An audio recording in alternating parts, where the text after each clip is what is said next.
if you want to be completely unrecognizable in 2026, and I'm dropping this before the New Year's, before even December, so you can actually have time to mentally prepare yourself. So in 2026, you are not the same person. People are looking at you differently. People are saying you changed.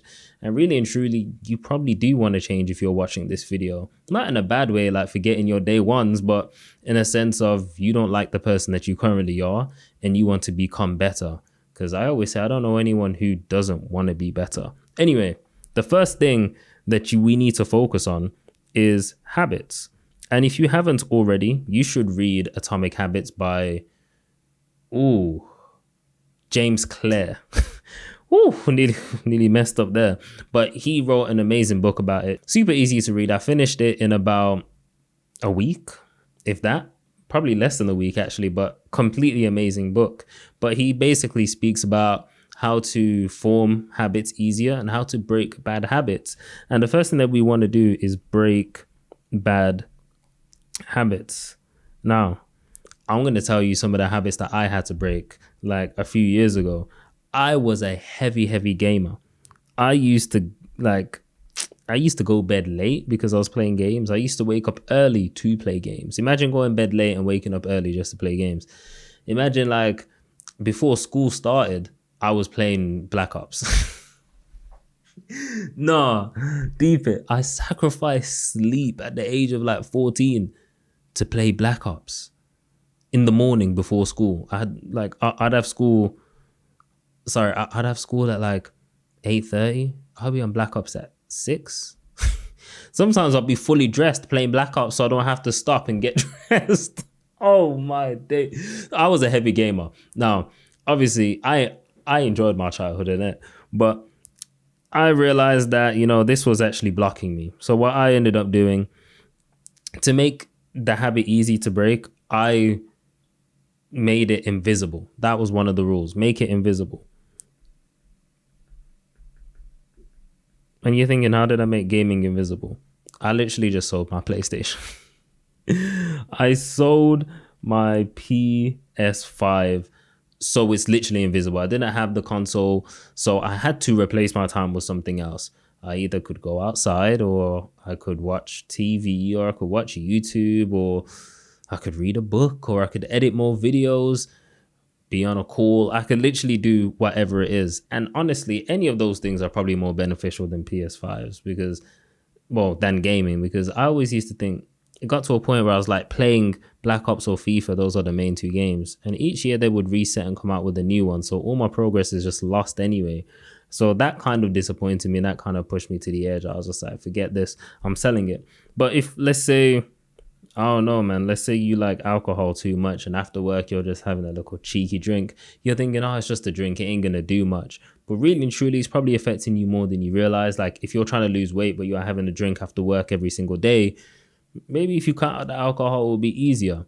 That could be as simple as getting rid of the alcohol inside your house. That could be not going for the drinks after work. Or if you do go after work drinks, you can just have water or Red Bull. Like recently I've quit alcohol, and even though I've got some alcohol in the house, I don't really see it because it's in the cupboard, it's not out. But I've actually been out and my friends are drinking, but I was just having like, not water, I was having Red Bull, or I was having Diet Coke. I think it was normal Coke, but I think Diet Coke. And it's just a great alternative, to be honest. And plus with drinking, it's not just the moment that you're drunk, it's sometimes if you're drinking too much, the hangover is crazy. Or even if you're drinking beer, there's literally a term called beer bellies. Anyway this is the first thing that you need to do if you want to become unrecognizable, is break those bad habits and replace it with better or good ones. So there's 4 rules to making a good habit, and there's 4 rules to breaking one. So to make a good habit, you want to make it obvious. You want to make it attractive, you want to make it easy, and you want to make it satisfying. To break a bad habit, you want to make it invisible, which is what I did with alcohol. You want to make it unattractive, you want to make it difficult, and you want to make it unsatisfying. It was difficult for me to get a hold of playing FIFA or Black Ops because I didn't have a PS5. It was invisible because I didn't have a PS5. I know a friend, he puts his PS5 in the box during the week and then takes it out during the weekend. Too much hassle to take it out during the week. It's invisible And sometimes he even forgets and just watches TV because he's just lazy. Unattractive. Maybe, I don't know, maybe you could create a story in your head, make it unsatisfying. Maybe that I used to do this thing, right? I used to be like, yo, if I'm gonna eat chocolate, the next day I'm gonna run a 5K. Unhealthy, like that's probably unhealthy to do, but you could do something like that, or you can make a bet with your friend. If you play the PS5 or if you drink, you're gonna owe them £50. These things are gonna put you off doing that habit, and eventually you're going to break that habit. Now, the second thing you want to do if you want to become completely unrecognizable, you need to tap into your spiritual, mental, and physical aspects. I might be going all neural knowledge on you guys, but seriously, you want to be doing one thing. This is just my way of doing things anyway. You want to do at least one thing for each aspect every single day. And for spiritual, it could be something simple as meditating for 10 minutes. It could be for mental, it could be reading.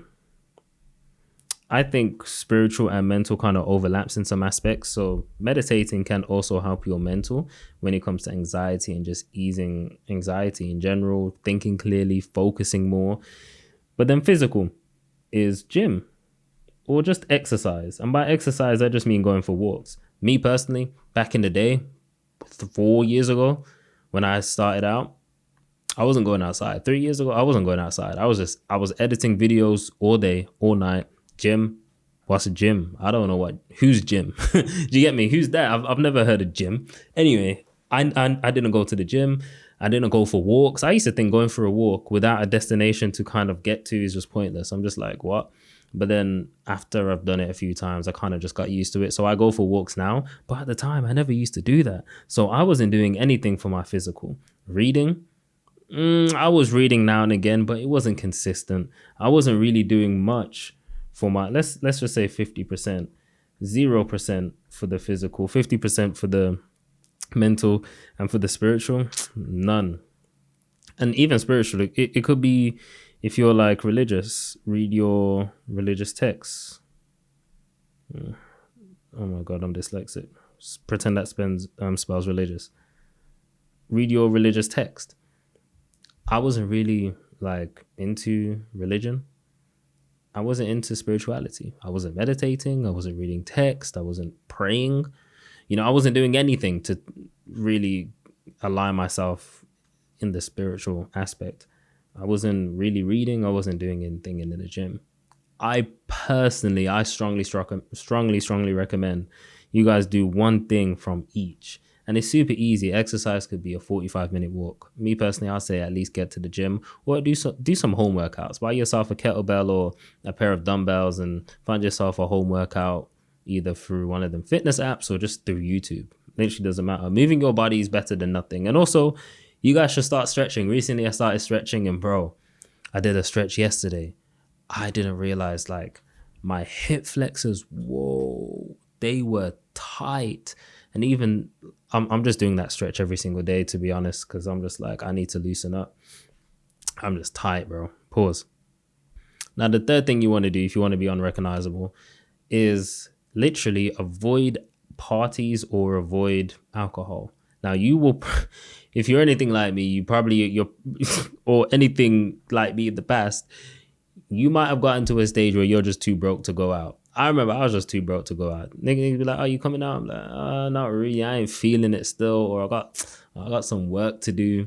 I just didn't have any money. Or if I did have money, I didn't want to spend it on a drink or entry fees or my Uber to get to the destination. Or if man, like, you get there and then, spontaneous plans and now you gotta spend £100 on something. It's just like, oh man, I ain't got that. So one thing I just started to do is avoid partying / alcohol. Now, I like to drink on occasion. Like, it's fun. Like when you're drinking with people, I don't really drink alone. That's just not my thing. So if you drink by yourself, you probably should cut that down or cut that out, as I previously mentioned. But partying is major because you're probably waking up late the next day. And if you go gym in the morning, you're probably not going to go gym. And I know a lot of people don't like to go gym like after 5. So, going to the gym later in the day is probably not going to happen. partying, you're probably gonna drink. And that's a lot of calories when you're drinking, by the way. Like, I never deeped how much calories were not in the alcohol itself. Like, there's a ton in those, but it's also the drinks that you mix it with, full fat Cokes and Fantas and apple juice and all of that stuff. And you're consuming like technically like 3, 4 full fat Cokes and alcohol. You consumed well over 1,000 calories. Anyway, that's just me on my health kink, just talking about that. But there's just so many after effects of partying. Plus, you probably write off a bunch of work just so you can go out and party. And really and truly, I don't know about you. Some of you probably do love it. Sometimes I go out and on my way back home, I'm thinking, damn, it was okay. It wasn't something I'll be mad if I missed out on. And a lot of the time you realize a lot of the shit you're not missing out on, bro. Like, all these functions that you're missing out on and all of these things, you're probably not missing out. Like, I'm not trying to say never go to a function again, but show up once in a while. But every single function you don't need to attend because you're not missing out. Trust me, you're not missing out. Now, the fourth thing you need to do is rewire your beliefs to align with your goals. And alongside your beliefs, you need to rewire your thoughts. And what I've learned is any thoughts that are consistently repeated eventually become a belief.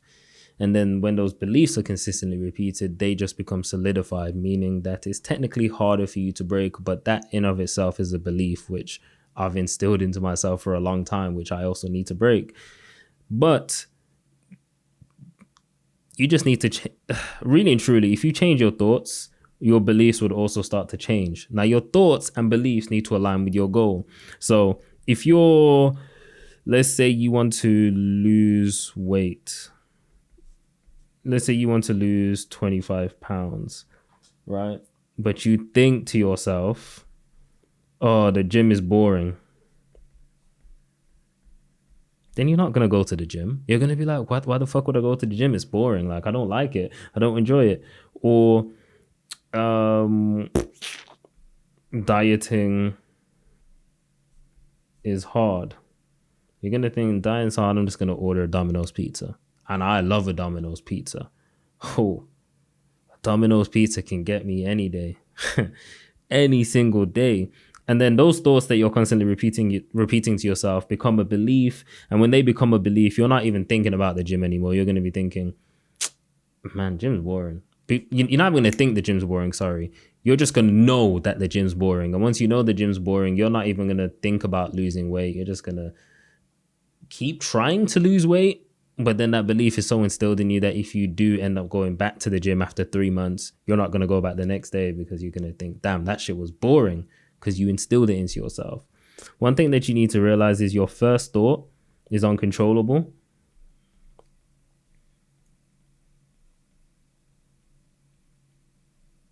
But your second thought is controllable. Man, my spelling is terrible. Your second thought is controllable. So don't stress yourself when you think bad thoughts. Like, everyone has those intrusive thoughts. Everyone has those negative thoughts. It's just what you think afterwards. It's not like, oh my God, is that really going to happen? Then you repeat it again and again and again. And you go to bed thinking about it and you wake up the next day thinking about it. Just think to yourself, oh, that's interesting. How about the opposite? Like, you know, think if you have a negative thought, the second thought, think about, oh, what if the opposite happened and like it was actually a good thing, you know? Then repeat that to yourself. It will literally become beliefs. And it's almost like positive self-talk. It's almost like positive self-talk.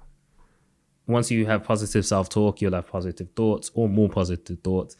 They'll still be negative. And then you'll change those limiting beliefs or those beliefs that you have that are stopping you from achieving your goal. Like common money beliefs, like making money is hard.